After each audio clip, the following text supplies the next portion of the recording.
Bisa jadi hari ini kita kayak hati kita tuh kan kayak berada di antara jemari Allah ya.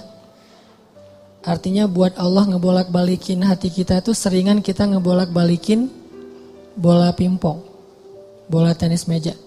Gampang banget, cuman dengan 2 jari doang. Beda banget kan kita ngebolakin hati si dia tuh udah berdarah-darah gak balik-balik ya.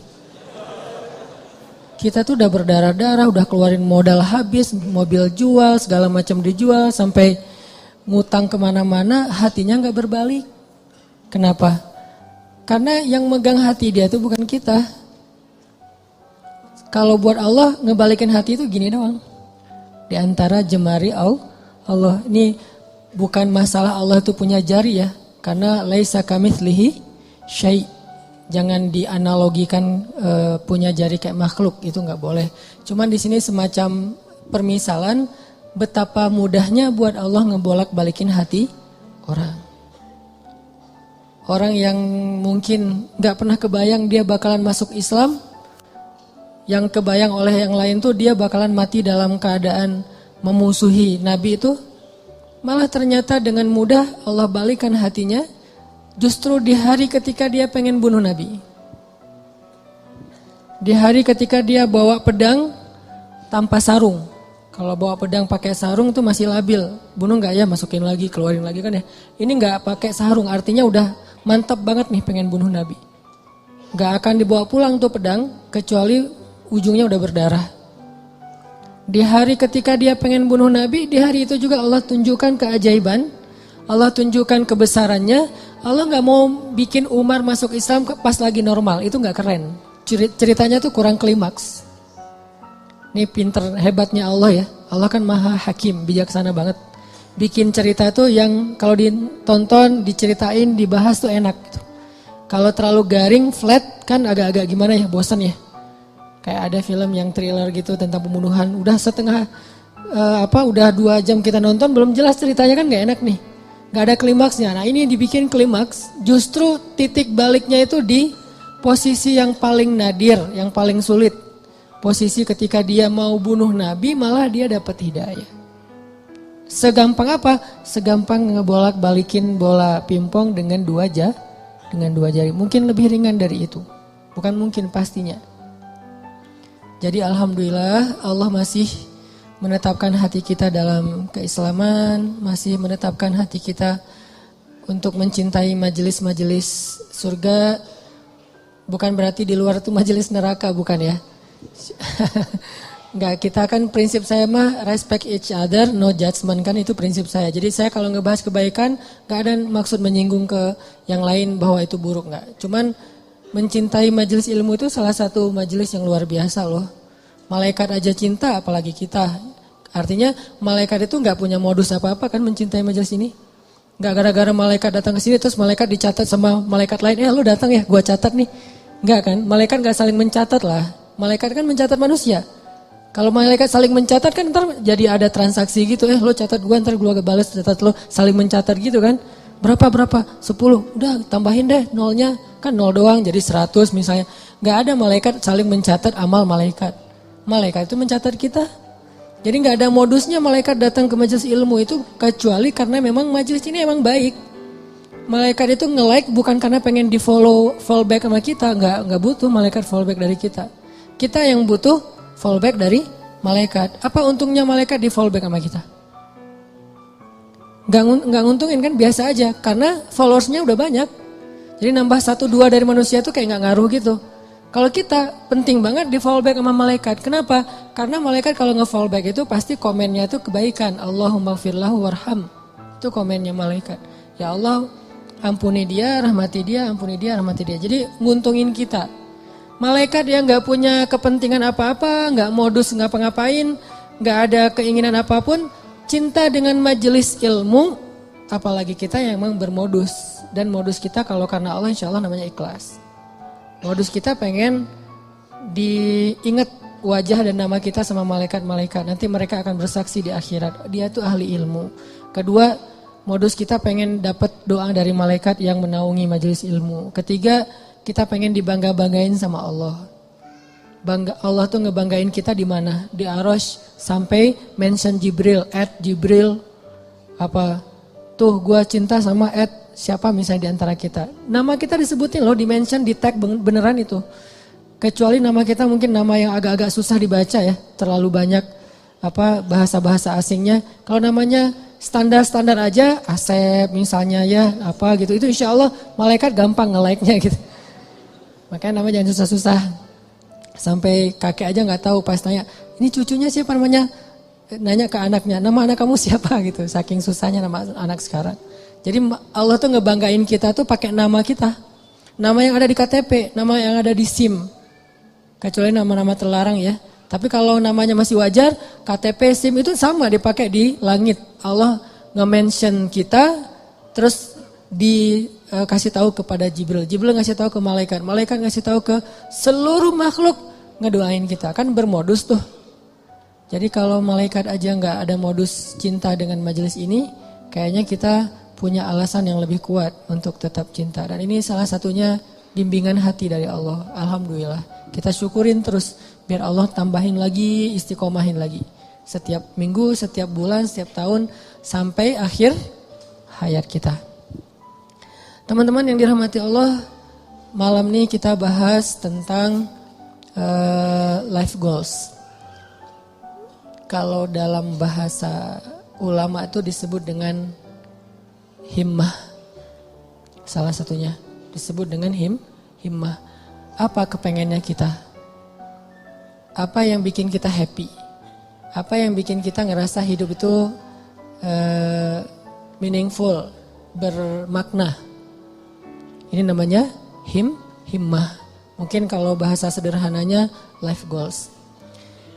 Sebelum kita ngobrolin tentang masalah himmah, life goals ini, coba kita baca satu paragraf kecil di dalam surat Ali Imran ayat 35. Biar gaung tilawah kita itu makin menggetarkan arasy Allah dengan kebaikan. Surat Ali Imran ayat 35. Kita baca sampai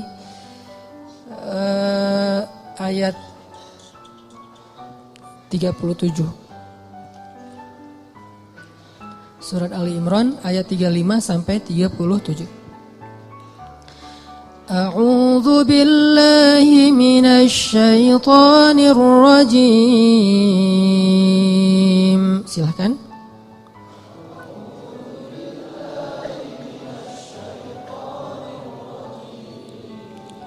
Bismillahirrahmanirrahim.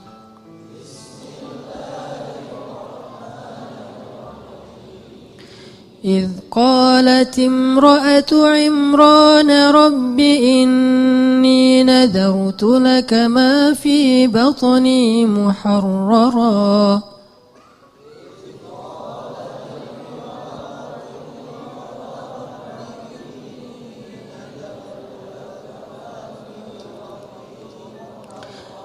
فتقبل مني إنك أنت السميع العليم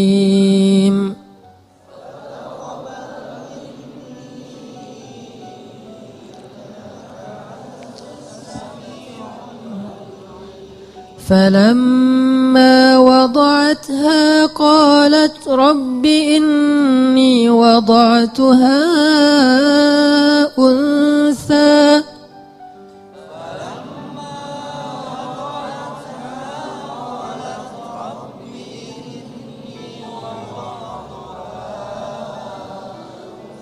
والله أعلم بما وضعت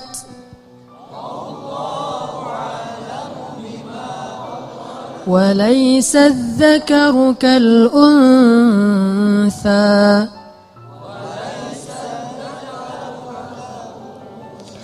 وإني سميتها مريم وإني أعيذها بك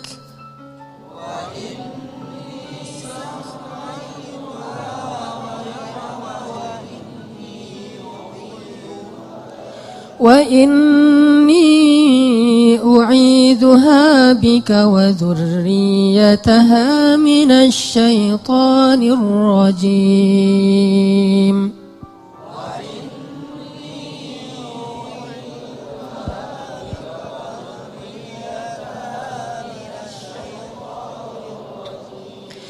فتقبلها ربها بقبول حسن وأنبتها نباتا حسنا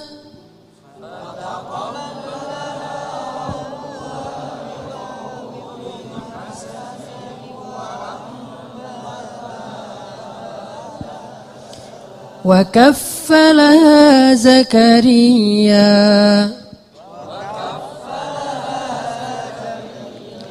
كلما دخل عليها زكريا المحراب وجد عندها رزقا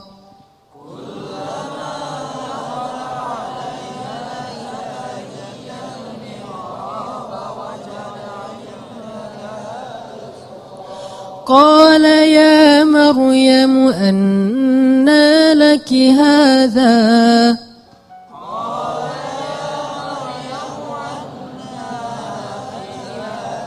قالت هو من عند الله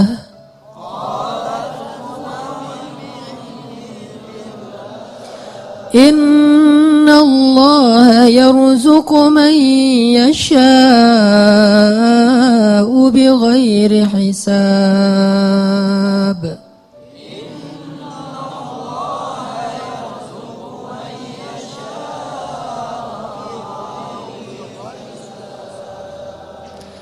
Ingatlah kisah ketika istri Imran berdoa, "Ya Tuhanku, sesungguhnya aku bernazar kepada Engkau agar janin yang ada dalam kandunganku kelak menjadi seorang hamba yang berkhidmat kepadamu di dalam masjid, yaitu Masjidil Aqsa. Maka terimalah nazarku itu. Sesungguhnya Engkaulah yang Maha mendengar lagi Maha mengetahui." Maka ketika ia melahirkannya, ia berkata, "Ya Tuhanku, aku telah melahirkan anak perempuan, sedangkan Allah lebih tahu apa yang dia lahirkan. Dan anak laki-laki tidaklah sama dengan anak perempuan dalam aturan-aturannya.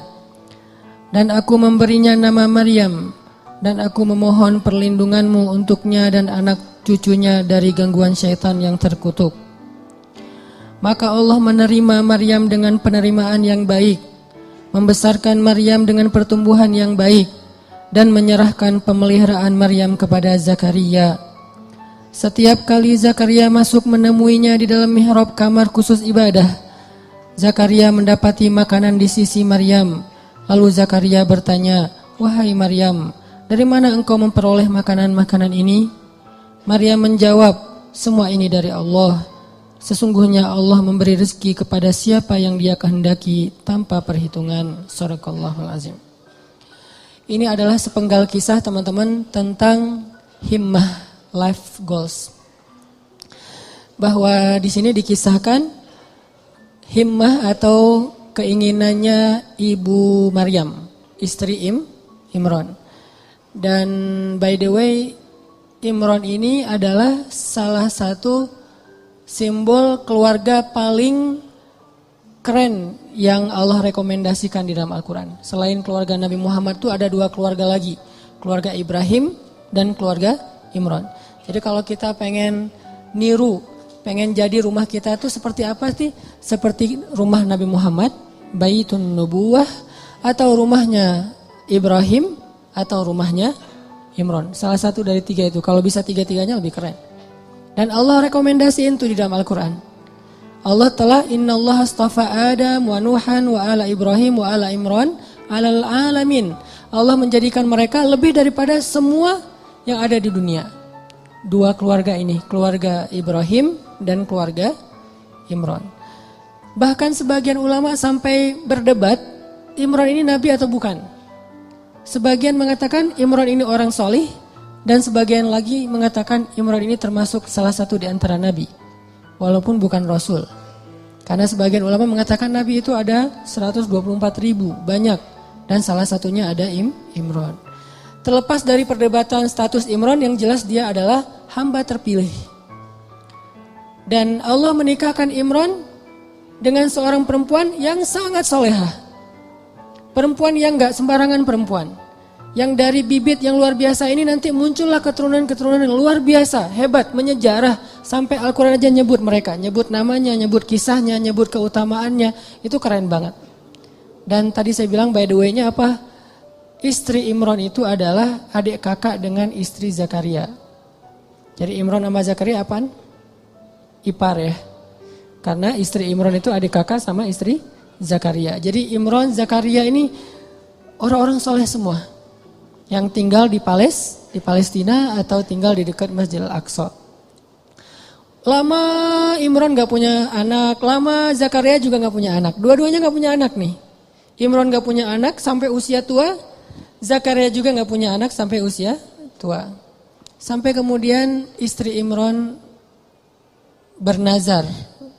Dulu nazar itu masih sesuatu yang wajar. Di zaman Nabi Muhammad sampai kita sekarang, nazar itu boleh tapi agak kurang disukai. Tapi boleh-boleh aja. Nah dulu istri Imran bernazar, ini nazar tuh, saya bernazar. Kalau saya hamil, saya pengen punya anak laki-laki. Kalau dia jadi anak laki-laki, akan saya jadikan dia sebagai marbot Masjid Al-Aqsa. Sebagai khadim atau marbot Masjidil Aqsa. Ini life goals-nya istri Imran. Pengen punya anak yang ngemakmurin rumah Allah. Pengen punya anak yang kerjanya ngapain? Jaga rumah Allah. Supaya Allah jaga dia nanti di akhirat. Dia kerjaannya tuh bersih-bersih masjid. Dan itu bukan kerjaan orang yang pengangguran loh ya.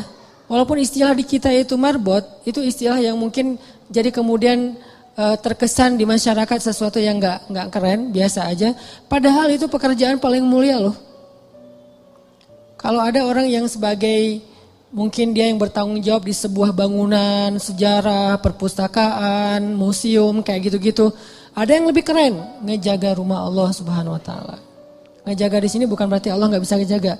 Allah ngasih kita bagian supaya kita dapat kebaikan, karena kehormatan. Kalau Allah menjagain sendiri terus nggak ada peluang kita untuk dapat kehormatan dari Allah. Justru karena Allah kasih kesempatan, ini bukan karena Allah kurang mampu, enggak. Tapi Allah pengen kita dapat kehormatan dengan menjaga rumah Allah. Memakmurkan rumah Allah. Itu life goals-nya istri Imran. Pengen banget punya anak laki-laki bakalan jadi seperti Zakaria. Jadi istri Imran ngefans banget berat sama Zakaria. Ya Allah, saya pengen punya anak laki-laki kayak gitu tuh. Kayak ipar saya. Kayak Zakaria. Mudah-mudahan anaknya laki-laki. Nazar sampai. Fataqabbal minni ya Rabb. Terima ya Allah, terima. Nazar. Dulu kan gak ada USG ya. Ketawanya pas sudah lahir. Pas sudah lahir, kaget istri Imran. Rabbi, inni wada'atuha unsa. Ya Allah, gimana nih anaknya perempuan? Sementara, walaysa dzakaru kal unsa. Ini perlu kita garis bawahin. Laki-laki tidak sama seperti perempuan. Ini bukan bab emansipasi. Bukan Islam anti kesetaraan gender, bukan. Maksudnya adalah, dulu tradisi orang Bani Israel, tradisi orang Yahudi yang ada di Palestina, perempuan tuh gak boleh menjadi marbot di masjid. Perempuan itu gak boleh belajar di dalam masjid. Perempuan itu gak boleh bahkan masuk ke masjid kecuali terbatas sekali gitu. Jadi maksud laki-laki tidak sama dengan perempuan, maksudnya tradisi yang berlaku waktu itu tidak sama laki-laki dengan perempuan. Ini bukan doktrin bahwa Islam itu gak mengakui perempuan, bukan. Kita harus balik lagi ayat itu, kembalikan lagi kepada konteks sejarahnya. Makanya saya sering bilang, jangan menjudge sejarah dengan angle kekinian, pasti jadi salah paham. Kalau kita menilai sejarah tapi pakai persepsi kekinian, kita akan sering salah paham terhadap sejarah. Kok gini sih, kok gitu sih? Kenapa? Karena kita ngelihatnya benturan dengan culture kekinian kan. Makanya kalau pengen ngerti sejarah, pakailah angle sejarah. Jadi yang dilihat bukan cuma adegannya, sampai persepsi sejarah, emosional sejarah, lengkap gitu. Jadi sejarah itu sampai baper. Jangan cuman adegan tapi persepsinya kekinian, gak nyambung. Nah pada masa itu, laki-laki dan perempuan itu dibedain tentang masjid. Laki-laki boleh masuk ke masjid bebas, boleh berkhidmat di masjid, boleh belajar di masjid, boleh jadi ulama di masjid. Perempuan gak boleh, beda dengan di Islam kan. Kalau di Islam justru sebaliknya. Sama laki-laki dengan perempuan dalam masjid, cuman beda fikih. Kalau perempuan lagi haid nanti ada batasannya. Tapi kalau perannya di dalam masjid boleh banget. Buktinya apa? Aisyah itu ngajarin hadis di dalam masjid loh. Dan muridnya laki-laki. Muridnya Aisyah itu juga banyak laki-laki. Walaupun berdua ngajarnya tuh, Abu Hurairah sama Aisyah. Tapi banyak hadis-hadis yang Aisyah tahu, Abu Hurairah nggak tahu. Atau hadis-hadis yang Abu Hurairah tahu, Aisyah nggak tahu. Sehingga mereka kayak saling mention gitu, saling broadcast. Aisyah broadcastin dong hadis-hadis yang gue nggak tahu, di broadcast sama Aisyah. Nanti Aisyah juga minta dari Abu Hurairah, saling transfer hadis. Bukan untuk mentahzir ya. Mereka mentransfer hadis bukan untuk nyalah-nyalahin, salah lo, enggak. Mentransfer hadis itu untuk saling sharing kebaikan. Motivasi sifatnya. Oh ada hadis gitu ya, iya gitu. Jadi dalam Islam, Abu Hurairah, Aisyah ngajar di masjid, nanti ada tokoh-tokoh perempuan yang luar biasa banyaknya. Termasuk yang paling legend itu kan Khadijah ya. Yang paling berpengaruh dalam dakwah Nabi kan Khadijah. Dan Khadijah itu gak tinggal diam di rumah nungguin. Nabi Muhammad kemana ya, udah jam segini belum pulang, ditelepon gak diangkat aja, kayaknya habis baterai deh. Gitu-gitu enggak. Khadijah tuh gak pasif di rumah loh ya, gak bantu dakwah Nabi, dia aktif. Cuman tetap ada kayak etikanya, ada moralnya. Di masa itu justru Allah pengen mengubah tradisi orang Bani Israel yang menganggap perempuan itu kelas kedua di antara masyarakat. Makanya Allah nyindir, ini sebetulnya bahasa sindiran. Walaysa dzakaru kal unsa. Menurut orang Bani Israel, perempuan itu gak sama dengan laki-laki. Tapi di ayat berikutnya apa? Fataqabbalaha rabbuha biqabulin hasan. Tapi Allah sendiri nerima perempuan itu dengan penerimaan yang baik. Jadi Allah tuh pengen mengubah tradisi sebetulnya. Biar kita gak salah paham terhadap ayat ini. Tuh ayatnya tuh gak sama laki-laki perempuan. Yang gak sama itu bukan dalam persepsi ayat. Bukan dalam persepsi Allah, dalam persepsi masyarakat. Dan Allah mengubahnya dengan kalimat fataqabbalaha rabbuha biqabulin hasanin. Justru Allah nerima perempuan itu dengan penerimaan yang sangat istimewa. Dia sediakan khusus mihrab buat dia, diberikan keutamaan buat dia, sampai turun makanan aja dari langit coba. Kurang apa perlakuan Allah? Treatment Allah ke Maryam tuh lebih istimewa daripada cowok-cowok yang udah lama di situ. Banyak tuh cowok-cowok, ada yang jomblo, ada yang udah nikah, itikaf di masjid, terutama yang jomblo ya. Masih punya banyak waktu lah buat itikaf kan. Kalau udah nikah, kalau keseringan itikaf zalim juga sama istri ya kan ya. Kalau udah nikah mah dijadwalin seminggu sekali. Tapi kalau masih sendiri, itikaf aja setiap hari gak masalah. Apalagi kos-kosan gak sempat bayar, udah masjid aja. Jadi udah lama di masjid kayak gitu, tetap aja Allah gak ngasih hidangan dari langit. Sedangkan cewek, Allah kasih hidangan dari langit. Di sini menunjukkan bahwa Islam itu menghargai perempuan banget loh. Bisa dibilang jarang banget ada orang yang dapat hidangan celeng datang dari langit. Itu udah buah yang seger, yang udah kualitasnya luar biasa. Di depan Maryam, Zakaria aja sampai terheran-heran. Padahal Zakaria itu jelas-jelas sepakat ulama dia itu nabi. Zakaria aja terheran-heran dengan perlakuan treatment langit kepada Maryam. Sedangkan Bani Israel melecehkan Maryam. Jadi maksud walaysa dzakaru kal unsa, tidak sama laki-laki dengan perempuan di sini adalah Allah lagi nyindir tradisi Bani Israel. Itu maksudnya. Bukan dalam Islam itu laki-laki dan perempuan itu dibeda-bedain, bukan. Udah gitu, ya udah deh kalau gitu udah terlanjur ngelahirin anak cewek, masa mau digimanain lagi gitu, masa dioperasi segala macam, enggak, susah. Akhirnya ibu Maryam menamakan anaknya Inni Sammaituha Maryam. Apa arti Maryam secara bahasa? Khadimah. Maryam itu secara bahasa artinya marbot, cewek. Jadi arti Maryam itu khadimah, yang berkhidmat. Itu bahasa dulunya adalah Maryam, kemudian jadi bahasa Arab. Inni sammaituha Maryam. Saya pengen ngasih dia nama marbot, perempuan, bahasa singkatannya Maryam. Mudah-mudahan engkau menerima dia ya Allah. Akhirnya dikaderlah Maryam dari kecil. Bayangin teman-teman, Maryam usia 3 tahun udah nanya-nanya ke ibunya, "Mah, kapan aku ke Al-Aqsa? Kapan aku beribadah di sana? Kapan aku disantrinin? Kapan aku dimasukin ke pesantren?" Itu 3 tahun udah minta-minta kayak gitu. Malah ibunya yang gak tega, "Mah, aku kangen dengan Al-Aqsa." Karena belum waktunya, karena ada waktunya nanti dia boleh ke Al-Aqsa. Maryam setiap hari naik ke atas bukit, menghadap ke arah Al-Aqsa dan berbicara dengan Allah. Ya Allah, aku kangen dengan Al-Aqsa. Ya Allah, aku pengen ke sana. Ya Allah, ini daya tariknya Al-Aqsa. Jadi salah satu ciri orang beriman mencintai Al-Aqsa. Itu salah satu di antara bagian dari keimanan. Mencintai Al-Aqsa. Bukan karena konfliknya, bukan karena sentimen terhadap Israelnya, bukan. Karena emang kayak gitu turun-temurun dari zaman dulu. Ini tradisi. Tradisi spiritual namanya. Dari zaman Nabi Sulaiman udah kayak gitu, zaman sebelumnya juga kayak gitu, zaman Musa juga kayak gitu. Tradisi spiritual yang diturun-temurunkan. Dan Maryam kecil, anak usia 3 tahun, udah cinta banget dengan Al-Aqsa. Pengen ke sana, mah kapan. Kenapa bisa punya anak kayak gini? Life goals ibunya, himmah ibunya. Jadi kalau salah satu rahasia dari life goals itu kalau benar-benar kuat jadi himmah, nanti kita belajar apa bedanya himmah dengan sekedar basa-basi. Kalau benar-benar jadi himmah teman-teman, itu akan jadi kenyataan loh. Gimana kita jadiin life goal kita jadi kenyataan, life goal kita jadi keajaiban. Walaupun rintangan ada aja kayak istri Imran, kok lahirnya anak perempuan, justru Allah pengen ngasih banyak hikmah, banyak luar biasa pelajarannya lewat skenario kayak gitu.